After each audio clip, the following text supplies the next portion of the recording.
छत्रपती शिवाजी महाराज की जय असं म्हटलं तर जन्मलेल्या लेकराच्या अंगावर सुद्धा शहारे आल्याशिवाय राहत नाही आता तिची ताकद आहे. पण जेव्हा आम्ही महाराजांचा मावळा स्वतःला म्हणतो ना तेव्हा अंतकरणात डोकावून पाहिजे आपण खरंच मावळा का. अरे मावळा कोणाला म्हणावं. एक हात तुटला तरी चालेल पण आधी लग्न कोण हाणायचं आणि मग माझ्या रायबाचं असं म्हणणारा तानाजी माणूस रे खऱ्या अर्थाने मावळा. अरे मावळा कोणाला म्हणावं. घोड किंडीची पावलं किंड करत असताना राजे लाख वेळे तर चालतील पण लाखांचा पोशिंदा जगलाच पाहिजे असं म्हणणारे बाजी प्रभू देशपांडे खऱ्या अर्थाने मावळा. अरे मावळा कोणाला म्हणावं. मरतोय ना तरी चालेल पण छत्रपती शिवाजी महाराज म्हणून मरतोय असं म्हणणारा वीर शिवकाशीत खऱ्या अर्थाने मावळा.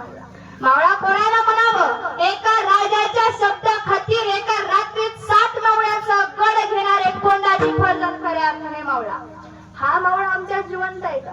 अहो आज युद्ध तलवारींशी नाही. आज युद्ध एकमेकांशी लढायचं नाही तर विचारांचं आहे, अज्ञानाचं आहे, अधर्माचं आहे, अंधकाराशी आहे, अज्ञानाशी आहे. हे युद्ध आम्हाला लढायचं आहे आणि हे लढत असताना अशा वीर पुरुषांकडे बघून त्यांचा आदर घेऊन त्यांचा आदर्श घेऊन आम्हाला जगायचं आहे. हे जगत असताना त्यांची जयंती फार मोठ्या उत्साहाने साजरी करत असताना जरूर करा. आपण नाही करणार कोण करणार पण करत असताना कुठेतरी विचारांची जयंती व्हावी.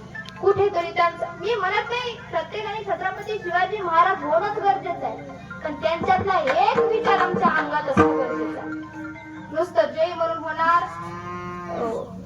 आम्हाला या वाटचालीवरून चालावं लागेल तरच आपला धर्म टिकेल नाही तर टिकणार.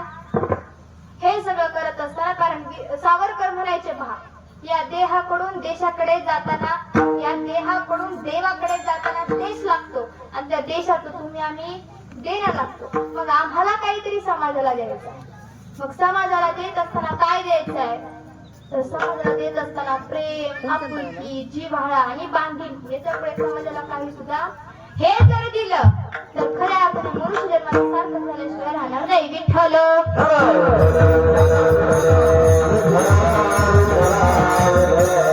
आता ती वेळ आली ज्या वेळेची तुम्ही कीर्तन चालू झाल्यापासून वाट बघत होते.